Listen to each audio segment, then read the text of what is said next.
Peasant Productions presents the math of ESP, why it works even if you don't believe in it. Just a little bit of an update.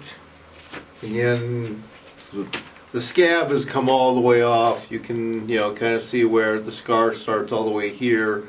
It wraps down straight across the knuckle. Down here, there's a bit of a weird bulge there. Obviously, this is tweaked out too, and I can only do so much. And notice that it lands on top of the other finger there. So obviously typing, it's kind of hard. It's either way out here or something, so it's not there.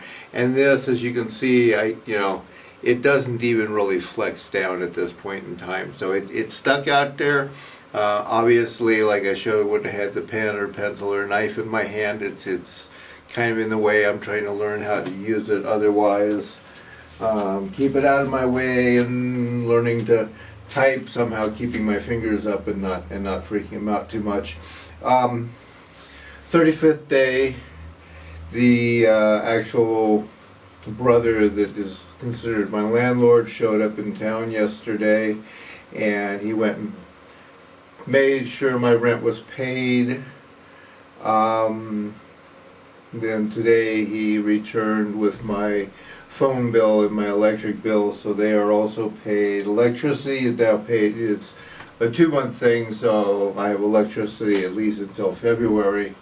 And my phone will be in at least until the end of January. So I'm alive for a little while longer. Larga vida a la revolución.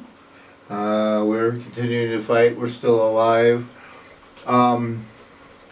As the world is getting extremely crazy out there right now, we have definitely Trump did the diving out of Syria thing overnight. He's called off the war. I'm sorry. It's too hilarious the way the public masses just go trumpling along to go play these games. I do know that Trump Towers is in Turkey.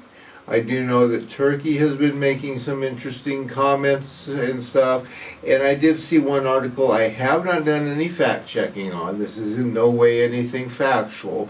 But I did see at least one place that would be kind of considered a conspiracy news source, saying that Turkey threatened to confiscate Trump's property if he didn't get out of Syria. So who knows the real reasons? On the flip side of that, notice that because he said he was pulling out, Israel immediately launched an attack on Syria. I do know from research, several years old now, that there's a place called Golan Heights, and Syria is right near that area, and it is a fairly intense oil field that Israel wants to get its hands on and start exporting oil from. There's American investors involved in that idea too. So yes, there's all kinds of battle plans going on. There's all kinds of instability. Several more volcanoes have had some major eruptions. There was a tsunami that killed, I guess, 2 or 3, 4, maybe even 400 people now are now. The last I saw, I think it's at least 400 people are dead. Mount Etna, over at the boot of actually the toe of Italy's boot, is just now, I guess, settling down from a major eruption the other day. But with the earthquakes that are rumbling in that area quite steadily, there's a high probability that there will be more fireworks displayed by Mount Etna. There are something like 20 volcanoes down in Indonesia and Micronesia area that are all bubbling and boiling and erupting and all of that. The Ring of Fire is quite active. There's been a relatively very quiet zone of earthquakes from basically up into Canada, almost all the way up to Alaska, and stretching all the way down to Central America. I mean, you pretty much get to the base of Mexico and you start getting into Costa Rica and Guatemala, Nicaragua area, before you start having anything that is, even coming near the 5 department of earthquakes.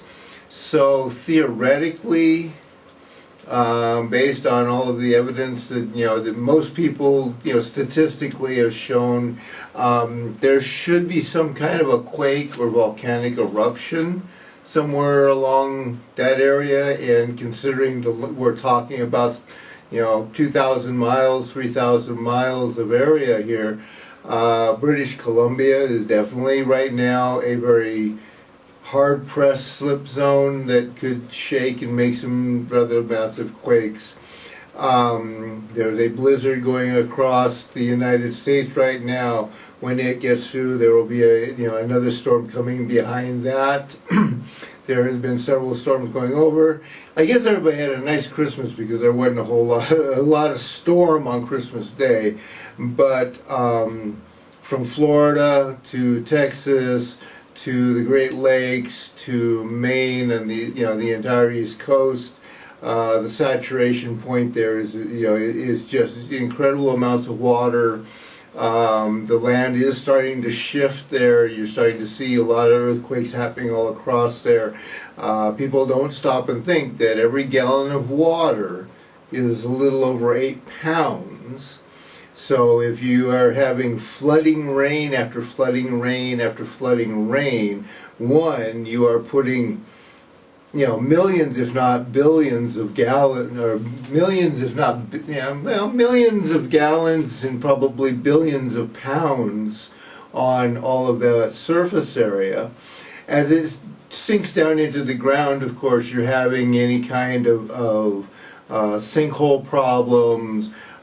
Fractures and cracks are getting widened out, crevasses, caverns, things like that being created. So you are seeing an increase in sinkholes all across that area, as well as the earthquakes going on. With a blizzard and stuff, of course, you'll have the floodwaters freezing in places and doing a lot of damage that way as well. Obviously, an awful lot of people are displaced, and your government is touting how wonderful everything is while they're trying to start a war, and the stock market is basically falling. The only statistical stuff that resembles what is going on in the market right now is to go back to either microcosmic view of all of the previous financial crashes, 2008, 2000, 1980 type of a thing, in the 1990s and stuff like that, or going all the way back to the 1928 crash, the extreme pivots, the extreme low to extreme high to extreme low to extreme high is very standard of what happens just before there's a financial collapse.